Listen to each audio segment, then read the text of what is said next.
Bring Out Podcast. I go by the name of Papa Jr. Appreciate y'all clicking on the video. If the video just played on its own on suggested videos, holla at your boy, man. We gonna check out why everybody is wrong about Jey Uso. This video is by Wrestleology, man. Let me tell you how I feel about Jey Uso, man. I'm happy for the guy.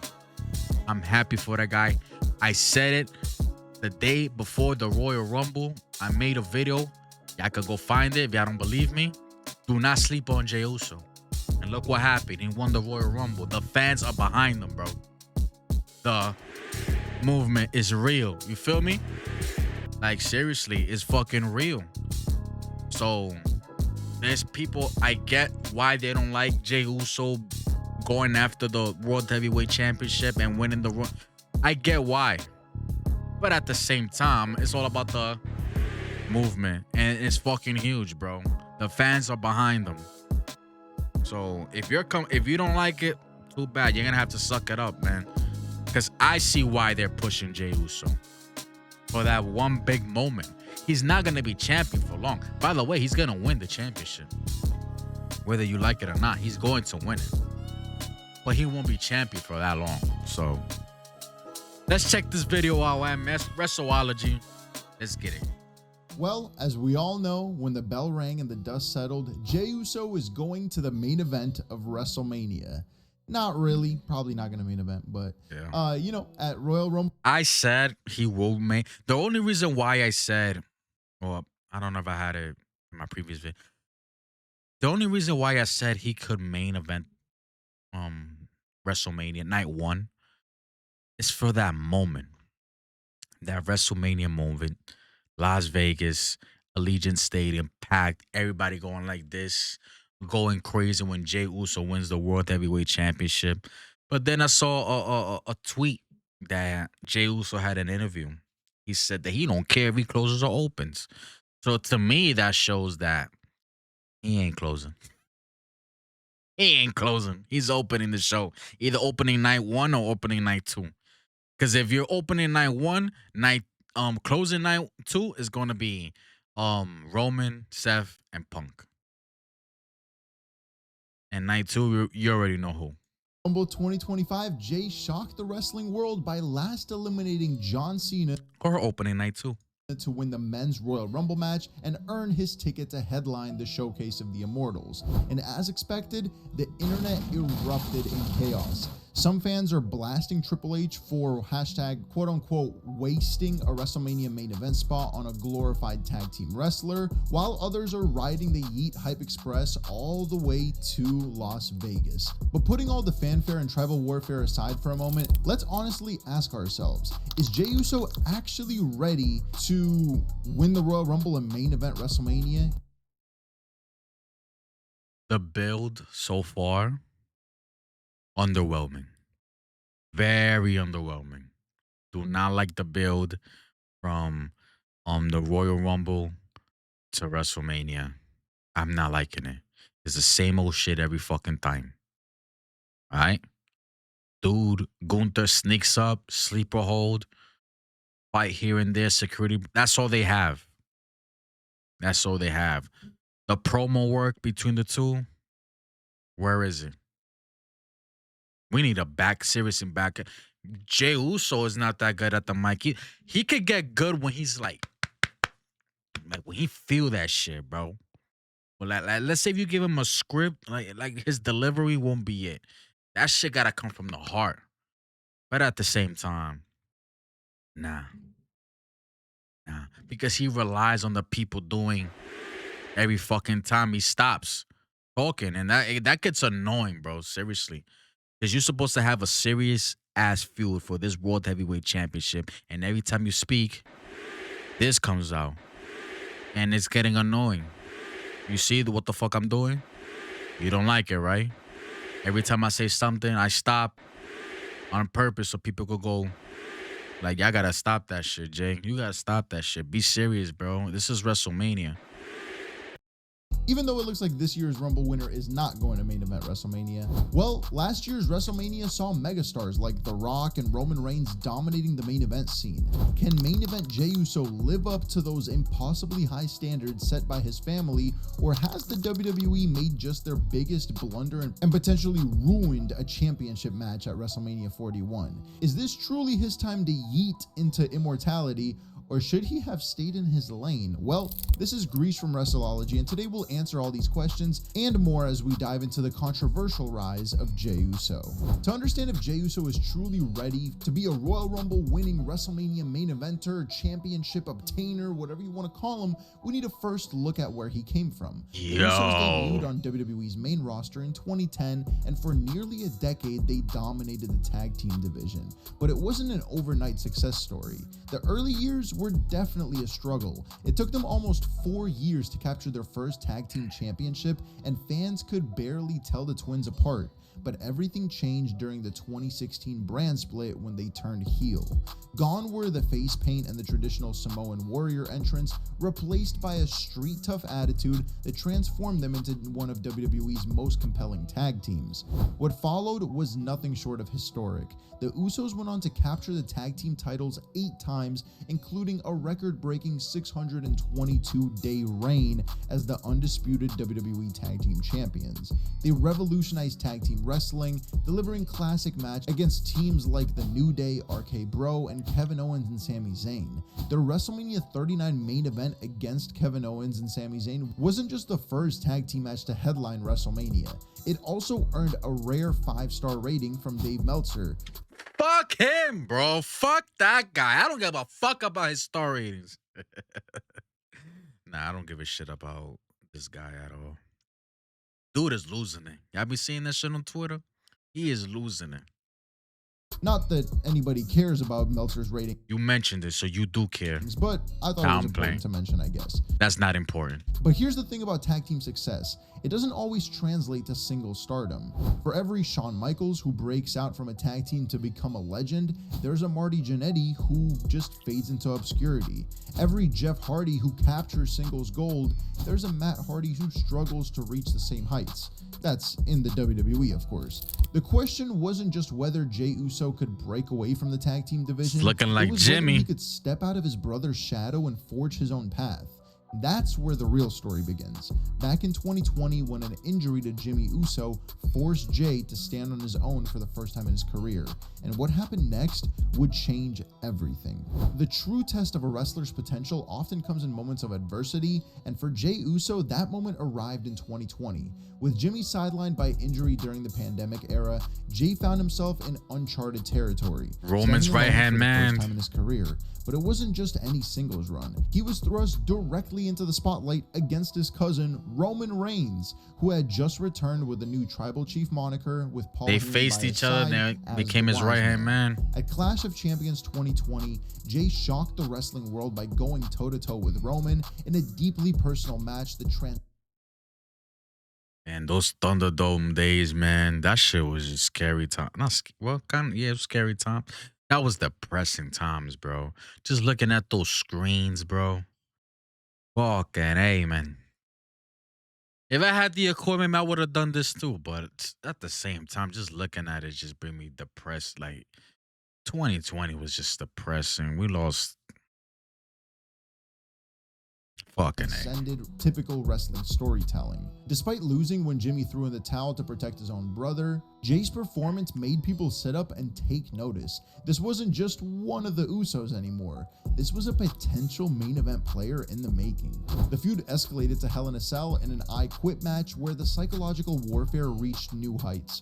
Roman forced Jey to say I quit by threatening Jimmy's safety, showcasing Jey's emotional range and ability to tell complex stories in the ring. While he lost the match, he won something more valuable, and that was credibility as a singles competitor. What followed was Jey's transformation into main event Jey Uso as Roman's right-hand man in the bloodline. He proved himself in singles matches against Daniel Bryan, Kevin Owens, and Rey Mysterio. The wins weren't always clean, but they established Jey as more than capable of hanging with WWE's top talent.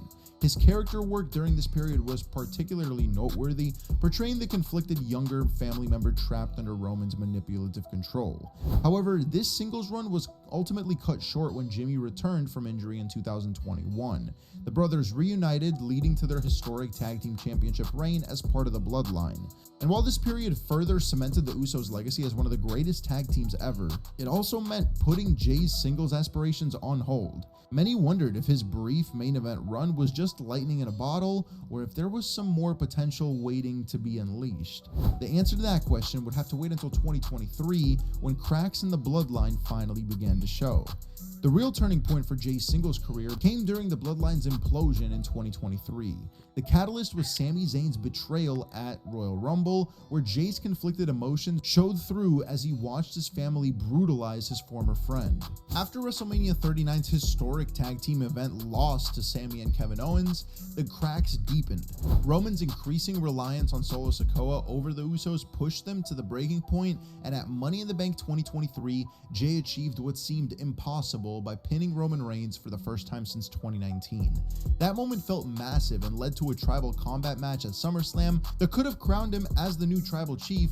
However, Jimmy's betrayal changed everything, leading to Jey's emotional departure from SmackDown and the Bloodline altogether. His move to Raw, orchestrated by Cody Rhodes, marked the true beginning of Jey's singles journey. He found quick success on Raw in the form of a brief tag team championship reign with Cody Rhodes, showing he could succeed without Jimmy. His singles matches against Bro, this shit right here. Come on, bro. Like, hold on. Bro, this man, I wish I could see my mouse. Bro, you could have faded this man on the side. I do not rock with it, bro. You could have faded that shit right there. That shit would have looked a little tough, but damn, bro, you left it like that. I'm sorry, yo. I'm Jey's sorry, singles y'all. journey. He found quick success on Raw in the form of a brief tag team championship reign with Cody Rhodes, showing he could succeed Nice little without tape Jimmy. up there, His man. singles matches against Seth Rollins for the World Heavyweight Championship, while unsuccessful, proved he could deliver in high-stakes situations. However, not everything was smooth sailing. The much-anticipated WrestleMania 40 match against Jimmy was a significant disappointment. What should have been their Brett versus Owen moment fell flat, with timing issues and missed expectations plaguing what could have been a career-defining match for See, both like, brothers. look at that, bro. That kind of match. Super kick. Like, what the fuck are you doing, bro? Despite the setback, Jey's popularity continued to soar. His yeet catchphrase became But a that viral sensation, yeah, bro. and his entrance reactions were consistently among the loudest on Raw. He showed resilience in defeat, putting up strong performances in the King of the Ring tournament and the Money in the Bank ladder match. The highlight of his 2024 run came when he captured the Intercontinental Championship from Braun Breaker in September. Though the reign lasted only 28 days, it marked his first singles title in his 17-year career. Through late 2024, Jey continued to be involved in high-profile matches, including a World Heavyweight Championship challenge against Damian Priest at Backlash France, and a showdown with Gunther at Saturday night's main event. While he didn't secure victories in these matches, he consistently showed the ability to hang with top-tier talent as a single star. And what's particularly notable about Jey's singles run is how he's managed to maintain momentum despite losing. Unlike many wrestlers who cool off after failed title attempts, Jey's connection with the audience has only grown stronger. His character work, particularly in showing vulnerability and determination in defeat, has added layers to his persona beyond just being Roman's cousin or Jimmy's brother. The Royal Rumble victory in 2025 eliminating John Cena. Goofy ass guy. A lot of people, like, the way we speak and all that. We could we could relate to Jey Uso, man. His presence, the way he speaks, the fucking clothing he wears, like, we could relate and shit like that. So a lot of people love him. A lot of people like him, bro. He looks like he's just one of us. He's just more fucking popular with it, and he's a fucking oos. You feel me? But when when he's solo and shit like that, he looks relatable, bro. Seriously. And people they love that shit. Cena last, serves as validation of his journey from a tag team specialist to a legitimate main event player, but it also raises the question, can he deliver when the spotlight shines the brightest? So, is Jey Uso truly ready for WrestleMania's main event? Well, the answer isn't as straightforward as his critics or supporters might claim. If we look at purely his in-ring record in major singles matches, the evidence suggests that he might not be ready. His WrestleMania 40 match with Jimmy underdelivered, he came up short against Gunther, Seth Rollins, and Damian Priest, his Intercontinental Championship reign was brief, and he hasn't secured that defining singles victory that screams WrestleMania main eventer. But you see, wrestling isn't just about the win-loss records and technical masterpieces. It's about connection, emotion, and moments. And this is where Jey shines the brightest. Every time that entrance music hits, arenas erupt. The Yeet movement is becoming a cultural phenomenon, merchandise is flying off the shelves, and crowd reactions are reaching levels typically reserved for legends. I mean, he even got Travis Scott yeeting. And look at Travis Scott now. And most importantly, Jey's story resonates with the fans. From being in his cousin's shadow to breaking free from the Bloodline's grip, from tag team specialist to potential WrestleMania headliner, it's the kind of underdog tale that wrestling fans live for. His journey feels authentic because we've witnessed every step, every setback, and every triumph. The timing feels right too. WWE is in a transition period, seeking new stars to carry the company forward. While Roman Reigns and The Rock represent the old guard, Jey represents something fresh, a homegrown talent who's paid his dues and organically connected with the fans. His upcoming WrestleMania match against Gunther isn't just another championship match. It's a career-defining moment for Jey. It's like his chance to prove he belongs in the same conversation as his more celebrated family members like The Rock and Roman Reigns. And that's not me saying that he is on their level right now. Yeah, not right now. I feel like it's a good.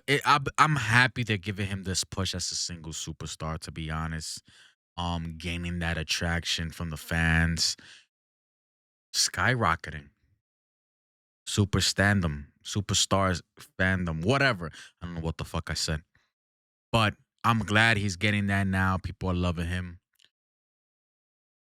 Years to come, the new generation coming, more little by little, and he's getting older.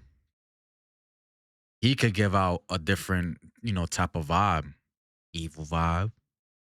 He could talk his shit, talking about, oh, I've been to WrestleMania, I've been world champion, all that shit. His ego could go up to the roof, putting other motherfuckers down. He could be another tribal chief. Seriously. It takes time to evolve. It takes time to evolve. So it's a good thing that they push him now. They see him as a solo superstar and all that. And then people love him even more, love it. When that time comes, boom. Look at Cena.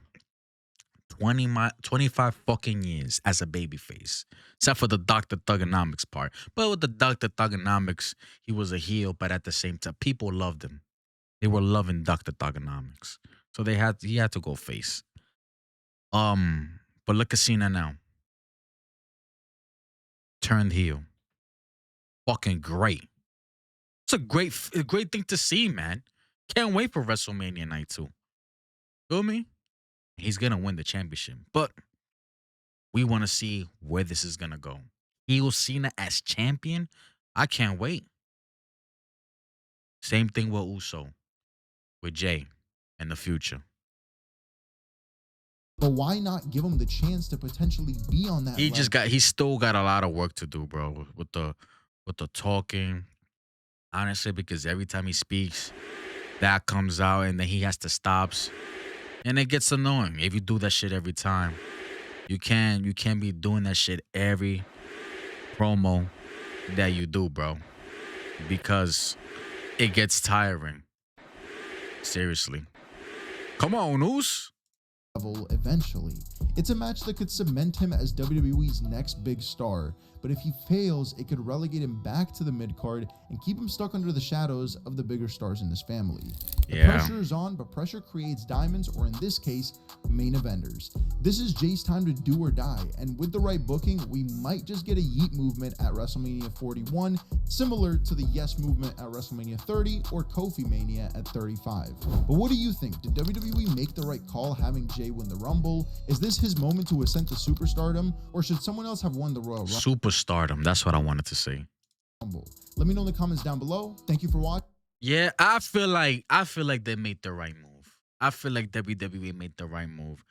Superstardom, man. You gotta think about the future. You can't just worry about right now. I mean, you could worry about right now, but also the future. Oh, but you got other. So, what about those that been here already, like for like 10 years? What about them? Are you really gonna keep the Usos just as tag team? We gotta have to try something new, man. Remember those times where we got sick and tired of the Usos versus the New Day? Oh, I remember those days. I got sick and tired of that shit. We need to change it up. We need something different. Look, the New Day are heels, which it's not that, it's not that big as we thought it was going to be. But I'll be patient with them. And look at Jay right now. Jimmy, I feel bad for Jimmy. Because I don't know what they're doing with Jimmy. Jimmy looks lost. It look like they got nothing for the guy. Seriously. I don't know. Let me know what y'all think in the comments down below, man. If y'all made it this far, I appreciate y'all. Hit the like, hit the subscribe, man. I go by the name of Papa Jr. Jey Uso, World Heavyweight Champion. That's going to happen. He's going to win it at WrestleMania. He's going to get his moment, and I'll be happy for him, man. I'll be here watching, man. Watch along. WrestleMania Night 1 and Night 2 stand and deliver as well. SmackDown, well, not this Friday, to be honest, not tomorrow, because they're in Europe, so it's a little tough for me. I can only do 8 p.m. But I'm not doing the USA. Nope. I'm not doing USA Network. I'm not doing that. I got my own VPN. I'll watch it at my own time before 8 p.m. All right? But at the same time, it's just, I'm going to watch it while I'm doing what I got to do. You feel me? I can multitask. But I can't do the watch along. So sorry about that. If, trying to bring a family, man, we could do watch alongs every Friday. I'll be here, PLEs and all that good stuff. Till next time, y'all. Goodbye. And good night, bang. Peace.